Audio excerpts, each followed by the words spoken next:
"You're going to prison, lady. That medal? You didn't earn that. So take it off before somebody makes you." The words carried across the gravel path on a wind that had come down off the hills before first light and had not warmed. The boy who said them was 19, maybe, in a uniform so new the creases still held their factory lines, and he said them the way the young say things they have never had to pay for. Around him stood a half-dozen others just like him, recruits a week from the end of their training, brought to this place to be shown what it cost. None of them yet understood the lesson, least of all him. The old woman did not turn at once. She was reading the headstone in front of her, a white marble marker in a row of 10,000 identical white markers, the name and the war and the unit cut clean into the stone.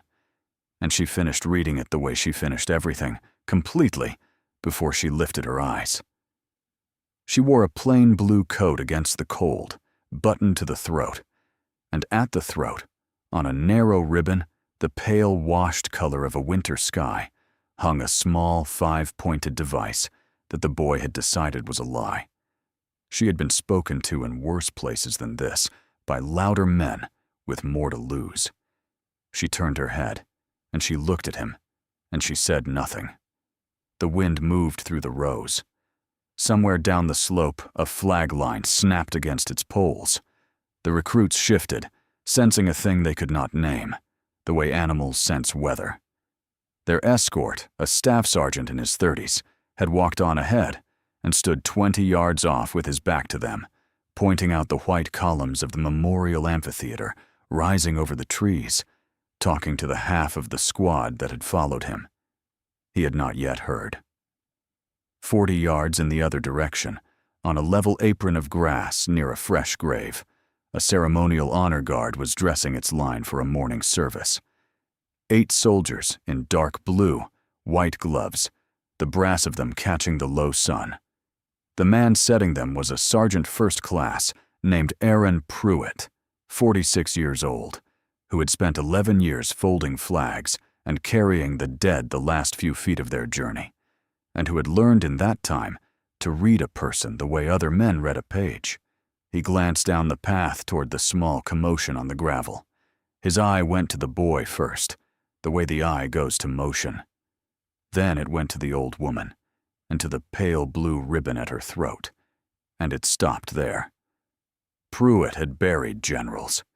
He had stood at the heads of men whose names were on buildings. He knew the color of that ribbon, the way a man knows the sound of his own name, and he knew how rarely, in 11 years, he had seen the real thing on a living person and not behind museum glass. He did not move, but he stopped talking, and the soldier he had been instructing followed his gaze and stopped too. On the path, the boy named Bryce Keller took the old woman's silence for guilt. That was the thing about a certain kind of young man. He could not imagine a quiet that was not fear. He stepped sideways onto the gravel and put himself across her way, between her and the 2 rows of stones she had been walking toward, and he folded his arms over his new uniform and looked down at her from his height. "I asked you a question," he said. "Where'd you get that? Who'd you steal it off of?" "I didn't steal anything," the old woman said. Her voice was low and even, and carried no farther than it needed to. "I'm here to see a friend. He's 2 rows up from here. I won't be long, and then I'll be out of your way." It was the mildness that undid him. He had expected her to run, or to bluster, or to cry, and she had done none of it. She had answered him like a woman giving directions, and the calm of it embarrassed him in front of the others. And so he did what embarrassed young men do. He raised his voice. 2 rows up, he repeated, loud now, for the squad. "You hear this? She's got a story already. They always do." The old woman stood square to him, her weight even on both feet, her gloved hands quiet at her sides, and she did not give the inch he was pushing for. She only looked at him, and there was no heat in the look, no fear, no plea. It was the steady, level regard of someone who had spent the better part of a life standing at attention in front of men who could end her, and had learned that the trick was simply not to look away first.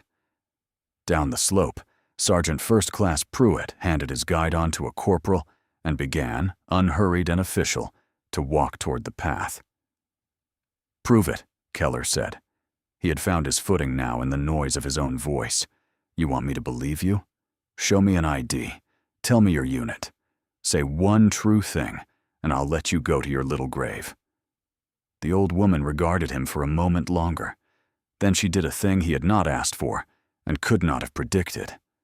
She looked, without turning her head, at the headstone immediately to her left, the one she had not been visiting, the nearest stone in the nearest row, and she read it back to him from memory, because she had read it in the 3 seconds before he started shouting, and she did not need to look at it twice. "That man," she said, "was a corporal in the 1st Marine Division. The dates on his stone put him at a reservoir in Korea in the winter of 1950. The unit line tells you he never came home from it on his own feet. They brought him back years later, when they could.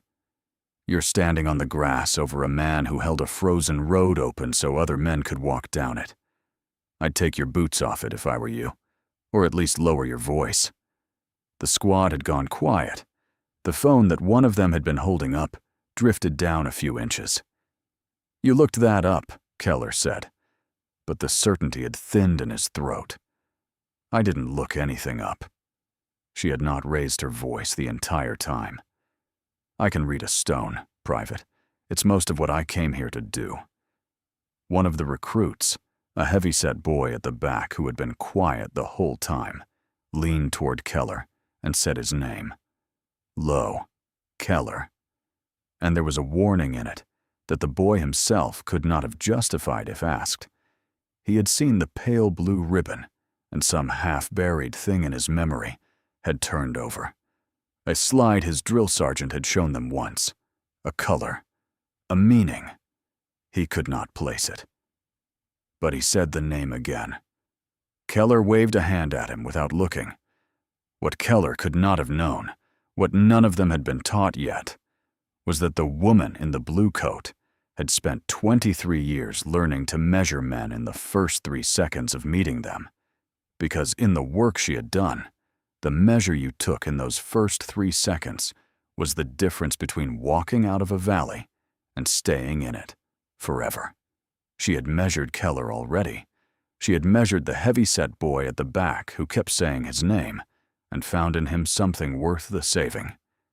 She had measured the staff sergeant up the path and the watching sergeant coming down it, and she knew, with the cold arithmetic that had never once failed her, exactly how the next several minutes would unfold, and exactly which of them would be sorry. It was not a gift she enjoyed. It had only ever been a tool. The wind came hard across the open ground, and the old woman's right hand rose to the ribbon at her throat and steadied the small device against the gust, and then dropped again to her side. She did not touch it to show it to anyone. She touched it the way you touch a scar you have long ago stopped explaining, to be sure it is still there. Pruitt was closer now, near enough to hear, far enough still to watch. He took in the set of her shoulders, the stillness of her hands, the way she stood with her heels not quite together, but her bearing unmistakable, and he revised, in the space of a few steps, every casual assumption a stranger might make. This was not a confused old woman who had wandered in.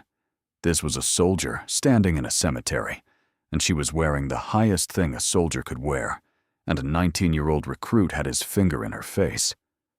Pruitt did not run.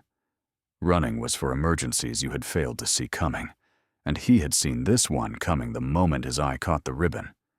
He walked, the measured walk of a man whose whole profession was the dignity of the measured walk, and he closed the distance one deliberate step at a time, and as he came, he never took his eyes off the boy's hands.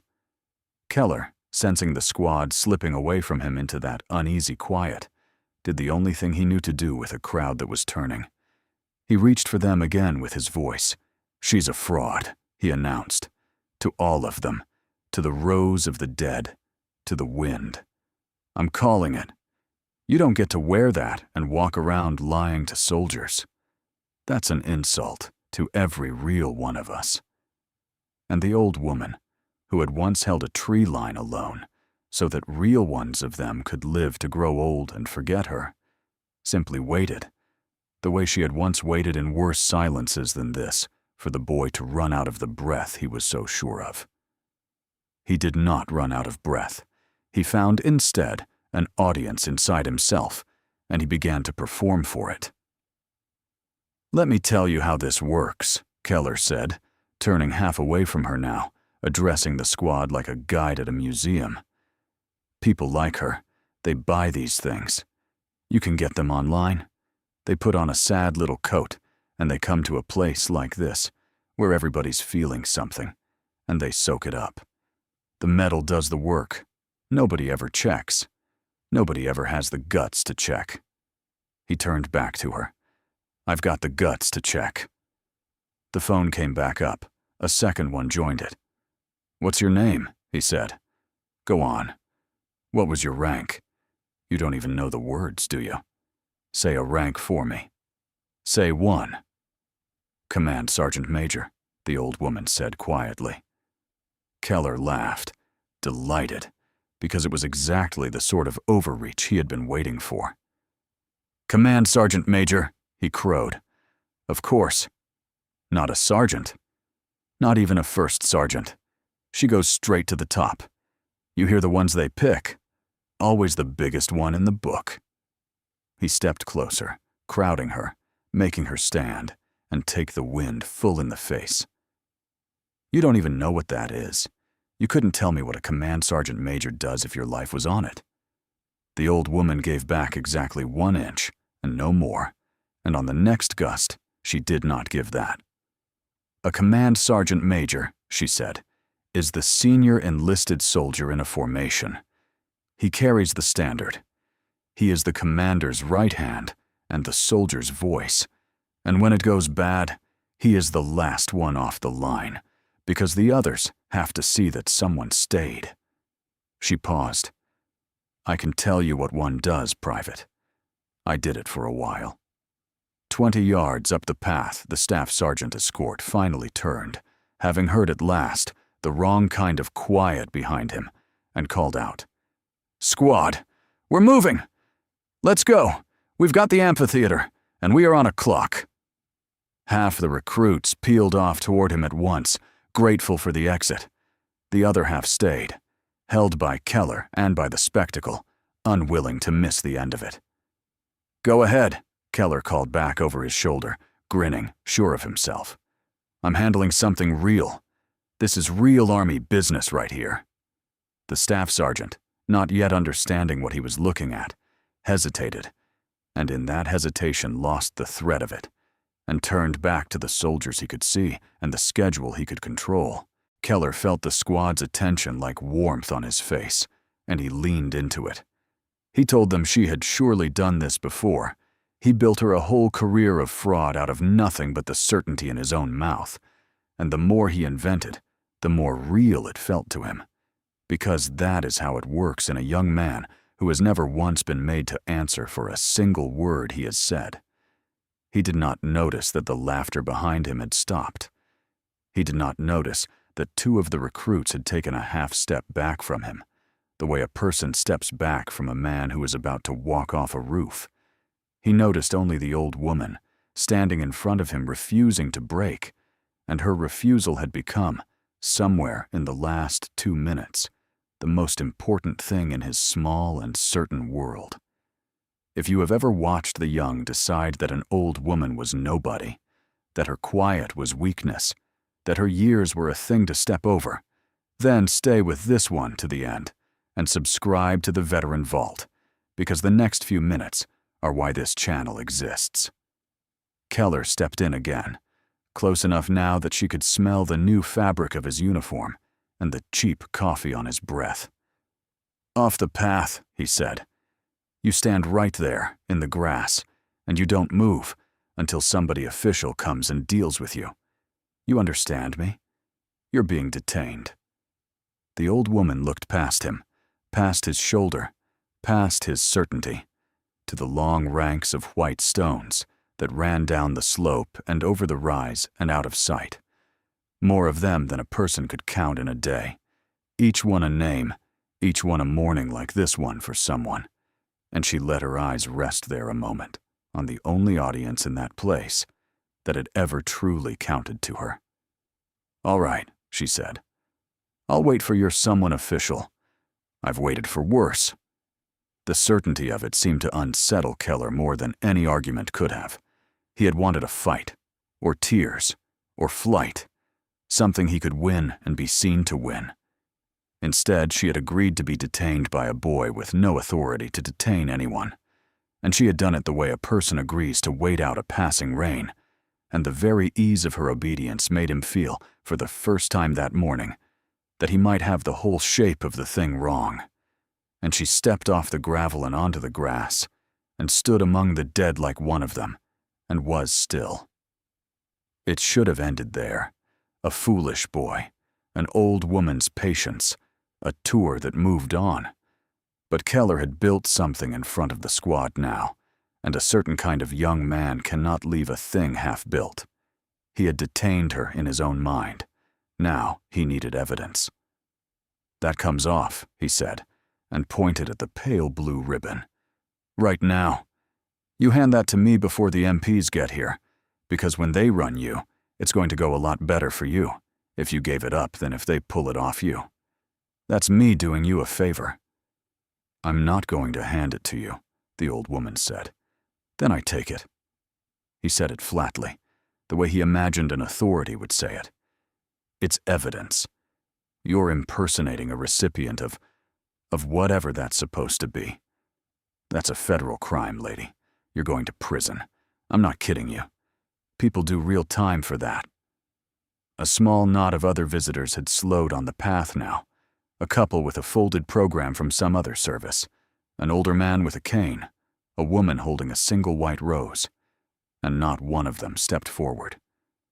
They watched, the way people watch, and they looked away when her eyes might have found them, and they did not move. Cowardice, she had learned across a long life, was quietest in daylight. It did not roar. It simply found something else to look at. She had seen it in better people than these onlookers, in places where looking away carried a far higher cost than embarrassment. She did not hold it against them. People were mostly brave in private and mostly quiet in public, and the gap between the two was where the lonely work of the world got done, by the few who were willing to close it. She had spent her life in that gap, and did not expect company in it now. "Son," she said, and for the first time something entered her voice that had not been there before. Not anger, but a kind of weariness that was almost tenderness. "You should stop now. Not for my sake. I'm an old woman, and I've been shouted at by professionals. Stop for yours. In about 3 minutes you are going to want very badly to have stopped, and you won't be able to." He laughed. It was a young laugh, bright and empty. "Is that a threat?" "No." She set her feet, square and even, the way she had set them 10,000 times on parade grounds, and once on a ridge line that had taken everything from her. "It's the only mercy I have to give you, and you're about to waste it." Keller heard the word mercy and took it for weakness, the way he took everything soft for weakness, because no one had yet taught him the difference between softness and the restraint of someone who could have chosen otherwise. He did not know that the old woman in front of him had, within living memory, decided who would leave a clearing alive and who would not, and had carried the weight of every one of those decisions every single day since. He did not know that mercy, to her, was not a feeling, but a discipline, the hardest one she had ever learned, and the only one she still believed was worth the keeping. Sergeant First Class Pruitt reached the edge of the gravel and stopped. He did not announce himself. He stood at the boundary between the path and the grass, and he read the old woman's face the way he had read 100 faces over 100 graves, and what the rosette had told him from 40 yards, her face confirmed at 4. He had been right. He was looking at the genuine article. He was looking at a soldier who had done the thing that almost no soldier ever does, and lives, and a recruit with 3 weeks left in basic training had his hand half raised toward her throat. Pruitt's jaw tightened. The picture in front of him had a danger in it, and the danger was not the old woman. The danger was the boy, who did not know what he had walked up to, and who was one motion away from doing something that would follow him the rest of his life. Pruitt had seen men ruin themselves in a single afternoon in this place. He did not want to watch it again. Keller's hand rose. Not all the way, but it rose, the fingers opening toward the small, 5-pointed device on the washed blue ribbon, toward the thing the old woman had carried for 55 years and had never once raised her voice to defend. And the old woman closed her eyes for the length of a single breath. The wind, and the white stones, and the new uniform, and the boy, all of it fell away from her, and the cold of that morning became another cold, in another country, 55 years gone, where the breath she was taking now had first been bought for her at a price she had been paying back ever since. "Step back, Private." Pruitt's voice was not loud. It did not need to be. It had 11 years of folded flags in it, and it stopped Keller's hand in the air, the way a hand on the chest stops a man at a doorway. The boy turned. "I've got this, Sergeant," he said, reaching for the old confidence and finding it a size too small now. "She's a fraud. I'm detaining her till— Take your hand down." Pruitt stepped between the boy and the ribbon, not roughly, simply putting his body where the boy's certainty wanted to go, and he was immovable in the way that only a calm man is immovable. You don't know what you're standing in front of. You truly don't. So before you do the thing you're about to do, you're going to put your hand down, and you're going to be quiet, and you're going to let me ask this lady one question. Something in the older man's flatness reached Keller, where nothing else had. His hand came down. Pruitt turned to the old woman, and his whole bearing changed, not into fear, but into the careful courtesy a professional shows another professional whose record he does not yet know, but can already feel. "Ma'am," he said, "I'm sorry for this. May I ask your unit and your years?" The old woman opened her eyes. The other country let go of her, slowly, the way deep water lets go. 1969 to 1992, she said. Cross-border reconnaissance and recovery, and what came after. 4 words at the center of it. Cross-border reconnaissance and recovery. And Pruitt's face changed. He knew what those words had meant in the years she was naming.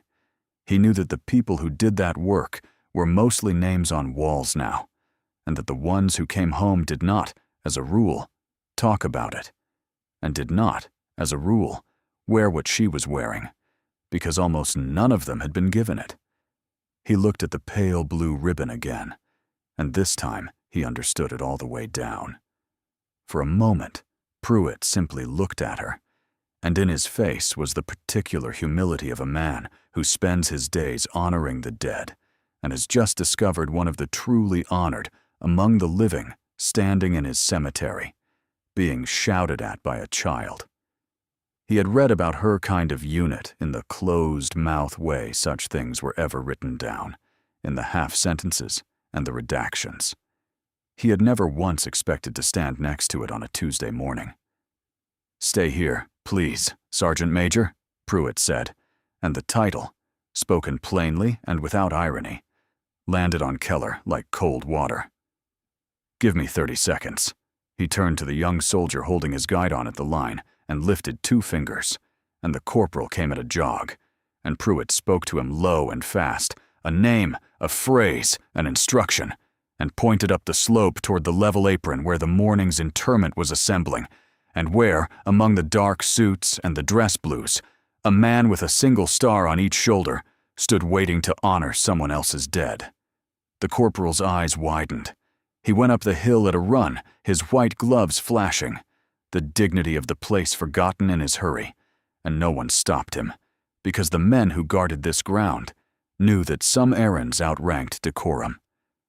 Pruitt came back to the old woman's side and stood there, not quite at attention, but close to it, the unconscious posture of a man in the presence of something he respected. He did not crowd her.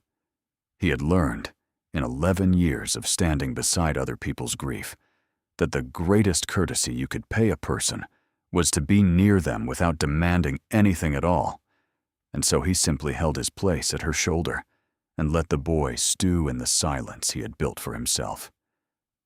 Keller looked from the sergeant to the old woman and back again, and the performance drained slowly out of his face, leaving behind it only a dawning, formless dread for which he had no words. The machinery of the institution, which is slow and old and almost impossible to start, had been started. Now it would not stop. What the boy in the fresh uniform did not know, what the squad with their phones did not know, what the couple with the folded program and the old man with the cane did not know, is what the next 4 minutes were about to teach every one of them. Subscribe to the Veteran Vault so you do not miss the moment it lands. Keller felt the ground move under him for the first time. He could not have said how he knew. He only knew that the sergeant had used a word, Sergeant Major, and had not laughed when he used it, and had sent a man running up a hill, and that the old woman in the blue coat was standing in the grass, with her eyes closed again, no longer entirely in this place, no longer afraid of anything he had, and that somewhere in the last 60 seconds, he had stopped being the one in charge of the morning. The country she had gone back to had a name once, on maps that were classified and then burned. To her, it had only ever been the valley, and the ridge above it, and the tree line where the war had taken its full price and handed her the bill. 1971. She was 23 years old. There were 6 of them on the team, and her call sign was Viper, and they had crossed a border that their own government would spend a decade swearing they had never crossed to find a thing that mattered and bring back word of it. They found instead that the thing had found them first. The objective was already burning when they reached the rise above it, and the radio that should have been silent was alive with voices that were not theirs, and the team leader looked at her, and she looked at him, and neither of them had to say the word. Compromised. They turned for the extraction landing zone, 800 meters back through bad ground, and they ran, and the ground came alive behind them. By the time they reached the clearing where the helicopter would come, 2 of the 6 were hit and could not run anymore, and the light was going. 13 minutes of it left, she remembered, because she had checked, because checking was the job. And the aircraft that came thudding up the valley could lift the wounded fast and clear the ridge, or it could try to take all of them slowly and be too heavy and too low for too long and lose every soul aboard. She made the call. She was the one who made calls. She put the wounded on first, and the 2 who could still carry them, and she took her rifle and what ammunition the team could spare her, and she walked back to the tree line at the edge of the clearing, and she knelt down in it, and she held it. She held the seam between the jungle and the open grass, where the enemy would have to come, and she made that seam expensive, and she bought the helicopter the minutes it needed to lift heavy and turn and claw its way up over the ridge and out. She did not think about being brave.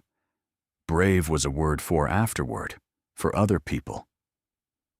In the moment, there was only the work and the seam and the cost of each meter and the light running out. She had been afraid. She would never pretend otherwise to herself, whatever the citation later chose to say.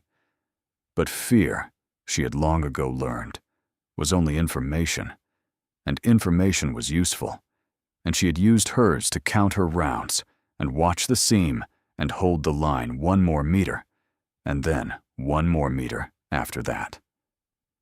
And there was Asa Coleman, Sergeant First Class Isa Coleman, 29 years old.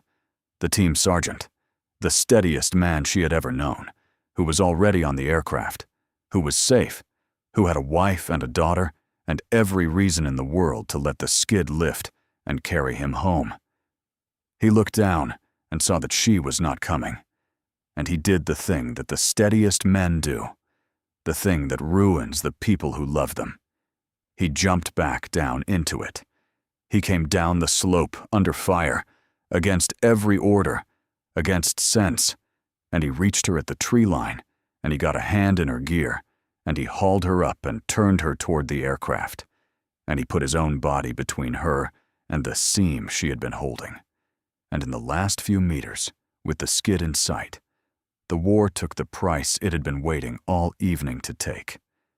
He spent the last thing he had, buying her the years she was now spending, one cold morning at a time, in a country she had helped keep in front of a boy who had never been taught his name. She carried him out.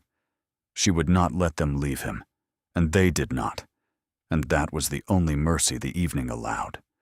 2 years later, men in a quiet room put a pale blue ribbon around her neck and read words about the tree line and the minutes and the 8 souls who flew out over the ridge, and she stood at attention and let them, and she understood the medal exactly. It was his, lent to her to carry, because he could not carry it himself, because he was already 2 rows up under a white stone, waiting for her to come and tell him she had kept them, all of them, that she was keeping them still. The helicopter cleared the ridge. The valley fell away. The cold of 1971 became the cold of the present, and the white stones came back, row upon row, and the wind, and the boy, whose hand was still hanging in the air near her throat, as if no time had passed at all, as if a whole life had not just gone by between one breath and the next. She opened her eyes. What Bryce Keller saw in them, he would spend a long time afterward trying to describe and never quite manage. It was not anger. He could have stood against anger. He had a young man's whole arsenal for anger. It was something flatter and older and far more frightening, the look of someone who had already seen the worst thing the world had to offer and had outlived it, and to whom he, Keller, with his new creases and his loud certainty, was not even weather. He should have stepped back then. Pruitt was a half step away, ready to move. But the squad was watching, and the phones were up, and a certain kind of young man, when the ground shifts under him, does not step off it. He stamps on it harder, to prove it is still his. Keller reached out and closed his hand around the pale blue ribbon, and he pulled. A sound went through the small crowd, a sharp collective intake, the sound people make when they watch someone touch something they should not. Pruitt's hand closed around the boy's wrist like a manacle and held it, and the ribbon did not tear, because the old woman had not moved. And the old woman had not moved because she had decided, in the instant of his grab, to let him learn the weight of what he was holding before she let him let it go. "That ribbon," she said, very quietly, while his hand was still in it, and Pruitt's hand was still around his, "has 13 stars on it. Count them sometime when you're alone. And then go and count the men who aren't here because of what it cost. And when you've finished counting, you'll understand that you are holding the lightest possible piece of the heaviest thing a person can carry, and that you reached up and grabbed it in front of 1,000 graves because no one ever taught you what it was." For 1 second, one only, the flatness in her eyes went somewhere else, somewhere he could not follow, to a tree line and a seam and a man coming back down a slope he never had to come down. And Bryce Keller, without understanding why, with no decision he could later point to, let go of the ribbon and took 1 step back, and then another, and his hand came down, and the thing in his chest that he would not have called fear was in fact fear. And it was the first true thing he had felt all morning. He did not have the language for what had just happened to him. He only knew that he had reached out to take a thing from an old woman the way he had taken things his whole life. Attention, the last word, the benefit of every doubt, and that this time the thing had not given. It had held, and in holding it, had shown him the bottom of his own certainty. He looked at the old woman, and for the first time he did not see a fraud, or a victim, or an audience to be won. He saw a soldier. He did not yet know her name, or her medal, or the valley, or the man 2 rows up. But the animal part of him, the part older than his arrogance, had understood the whole truth a full minute before his mind would let him say it. He had picked the wrong person, on the wrong ground, in front of the wrong witnesses, and there was no version of the next 10 minutes in which he walked away unchanged. Up the slope, the corporal in the white gloves reached the level apron, and the man with the star on his shoulder. The crowd of dark suits parted. Words were said that the boy could not hear. A head came up, a face turned, and looked down the long rows toward the path, toward the grass, toward the old woman in the blue coat, and the looking was not casual. And behind the old woman, along the line of the morning's honor guard, something began to happen. The 8 soldiers in dark blue, who had been standing easy by the fresh grave, came about one by one, turning toward the path, the way a field of grass turns when the wind crosses it, and their faces, under the brims of their caps, were no longer the blank ceremonial faces of men waiting to do a job. They had heard, in the way that the men of that place always somehow hear, that one of the rare ones was standing on their ground, and that she was being insulted on it, and they turned toward her, and they waited for the only order that could be given. The old woman felt the change at her back without turning to see it. She had spent a lifetime reading the temperature of a formation by the sound of its boots, and she knew the particular stillness of soldiers who have just decided that something in front of them is sacred. She did not look at them. She kept her eyes on the boy, because he was the only one in that whole silent field who still had a chance to learn something from the morning. Keller looked at his own hand as though it belonged to a stranger. It was Pruitt who gave the order. He released the boy's wrist, and he stepped back from the old woman, and he squared himself away from her and toward his guard, and he filled his chest, and the voice that came out of him was the voice that had carried over 1,000 silent burials. The voice made for exactly this and nothing else. "Detail," he called. "A 10. Tie on." The snap of it cracked across the open ground like a single rifle shot. 8 pairs of heels came together as one. 8 bodies went rigid and tall. And then, on the second command, every white-gloved hand came up in a present arms, not toward the flag, not toward the fresh grave they had come to honor, but toward the old woman standing in the grass in her plain blue coat. 8 men moved like one man, and not one of them was looking at the boy. The couple with the folded program had stopped walking. The old man with the cane had taken his hat off without seeming to know he had done it. The recruits who had drifted toward the amphitheater had turned all the way around now, and their escort had turned with them, his face slowly draining as the shape of the thing became clear to him. And down the long rows of the dead came Brigadier General Curtis Vane. He was 53 years old, and he had a star on each shoulder, and he had come to this place that morning to bury a soldier of his own, and he walked the rows toward the path without hurrying, because a man does not hurry on that ground, and he stopped 3 paces from the old woman, and he came to attention, and he raised his hand to the brim of his cap, and he held it there, and he rendered her the first salute. "Command Sergeant Major Prentice," he said, and his voice did not waver, and he made sure it carried, because the boy needed to hear it, and so did everyone else. "Ma'am, the honor is the Army's."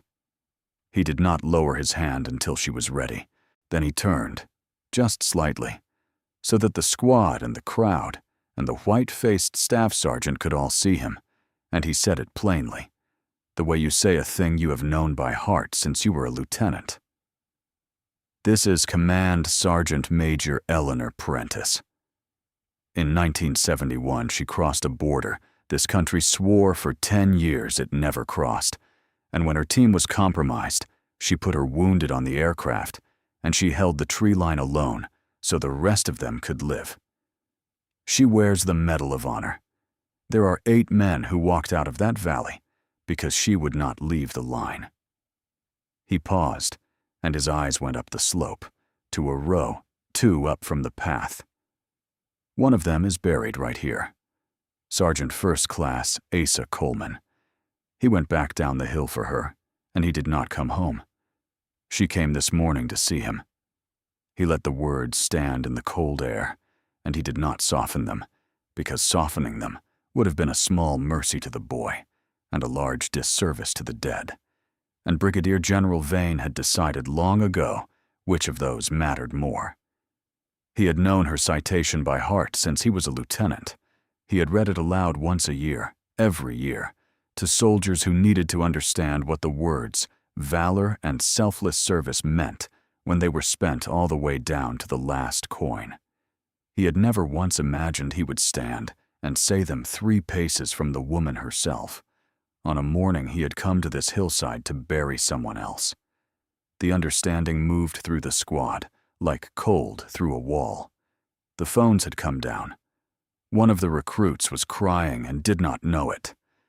And Bryce Keller, who had been so certain, who had wanted so badly to be the one with the guts to check, looked at the old woman, and the thing happened to his face that happens to a young man when the floor of the world drops out from under him.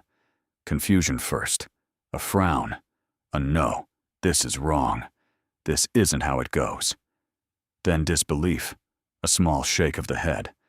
Then recognition, the slow horror of arithmetic, the medal and the words and the saluting general all adding to a sum he could not make, come out any other way. And then the final thing, the worst thing, the understanding of what he had done, and to whom, and in front of how many, on this, of all ground. He tried to come to attention. His body would not obey him. His hands shook at the ends of his arms, and he could not make them still, and his eyes were wet and wide. The old woman lifted her right hand to the brim of an invisible cap and returned the general's salute, slow and exact, and from another century. And in all that wide and silent field, the only thing still moving was the boy, trembling, trying with everything he had to disappear into a uniform 3 weeks old. The staff sergeant reached his recruit before the general had finished lowering his hand. He took Keller by the upper arm, not gently, and his voice, when it came, was low and shaking with a fury that had as much fear in it as anger. The fury of a man who has just watched one of his own do an unforgivable thing on his watch. "You are relieved," he said. "You do not say one more word. You do not look at her. You will stand over there, and you will wait for me, and we are going to have a conversation about whether you graduate, and I promise you, it is going to be the shortest conversation of your life." He marched the boy off across the grass, and the squad parted to let them through, and not one recruit would meet Keller's eyes, and that, the averted faces of the men he had been showing off for, was the first installment of a debt he would be paying for a long time. He went without protest. Whatever defiance had filled him on the path was gone now, burned out of him in the space of a single salute, and what remained was only a 19-year-old boy who had made the worst mistake of his short life in front of more witnesses than he could count, on ground that does not forgive easily. The old woman, watching him go, hoped, without sentiment, the way she hoped for most things, that he would carry the morning in the right direction. Brigadier General Vane watched them go. Then he turned back to the old woman, and his official bearing softened into something simpler. "Sergeant Major," he said, "that young man is going to face consequences. If you want him to face more of them, and you would be within your rights, you say the word, and I will see to it personally." The old woman was quiet for a moment. The wind moved the grass at her feet, over the names of 10,000 who could no longer speak for themselves. "No," she said at last. "Leave him most of his future. He's young. Nobody taught him yet what that ribbon is, what this ground is, what it costs to stand on it. That's not really his sin to carry, General. It's ours, for letting him get all the way here without learning it." She looked at the boy, small and shaking across the field. "Teach him. Don't break him. A broken man learns nothing. Make him into someone who would have stepped between an old woman and a fool this morning, instead of being the fool. That'll honor the men under this grass a great deal more than ending him would." Vane looked at her for a long moment, and then he nodded, slowly, the way a man nods when he has just been reminded of something he is supposed to already know. If this morning moved something in you, if you have ever watched someone quiet be underestimated by someone loud, and wished the world would turn and see them, then honor the ones who carry it in silence. Subscribe to the Veteran Vault, and let this woman's story find the people who need to hear it. "There's one more thing you can do for me," the old woman said. "You can walk me the last 2 rows. My knees aren't what they were, and I've come a long way to get here." Brigadier General Vane offered her his arm, and she took it, and Sergeant First Class Pruitt fell in on her other side, and behind them the 8 soldiers of the Honor Guard came down off their line and formed up at her back, and the whole slow procession of them moved up the gentle slope between the white stones, 2 rows, while the morning's other mourners stood and watched a thing they would tell their grandchildren about. She stopped at a white headstone, no different from any of the 10,000 around it. The name cut into it was Asa Coleman, Sergeant First Class. Below it, the war and the year, 1971. The old woman let go of the general's arm. She reached out one gloved hand and laid it flat on the cold top of the stone, the way she had touched the ribbon at her throat, to be sure it was still there. "I kept them, Osa," she said, very quietly, so that only the stone could hear it. "All of them. Every one you bought me. I'm still keeping them." Behind her, without a command, the Honor Guard came to present arms and held it, and Brigadier General Vane stood at attention, and Sergeant First Class Pruitt bowed his head, and the wind came up off the hills and moved through the grass and the ribbons and the 10,000 white stones, and for a little while, no one in that place said anything at all. Some warriors fade quietly into the years, but the valor never leaves them. Honor the ones who carry it in silence. Thank you for staying and watching. Subscribe to the Veteran Vault for more.